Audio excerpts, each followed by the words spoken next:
One of the weirdest things that can happen after somebody gets cheated on is they're the one that cares far more about fixing the relationship than the partner who cheated.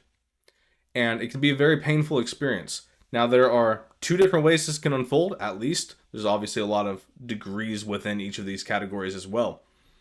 But if you're in that situation, sometimes the partner will come around and sometimes they won't. Those are the two options.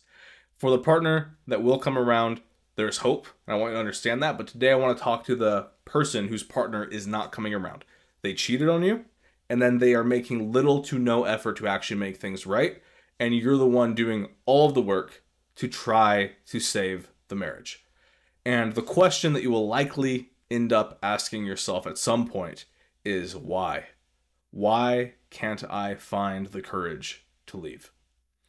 And the answer will vary for each person, but some common reasons that I often see are number one, you're just used to it. You're used to the sense of familiarity. I almost said comfort, but it's not comfort. You're used to the familiarity that this person and being with them brings you. Number two, there's a lot of practical reasons why it's difficult to leave. There's just the fact of there's so much messiness of divorce, kids are involved, health insurance, like so many crazy things, lawyer fees. That makes it practically very difficult.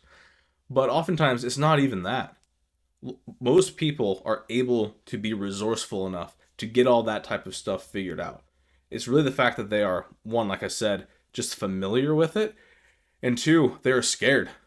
They're not scared of leaving the comfort of their current spouse necessarily. They're scared of what if nobody else loves me? What if I can't rebuild a new normal after this?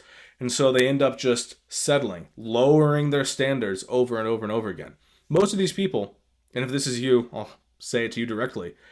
If you had gone back and interviewed yourself a year before you found out, a year before D-Day, you would have likely never imagined that A, you could have been cheated on, and B, that if you were cheated on and your partner made no effort to restore things, that you would keep on trying.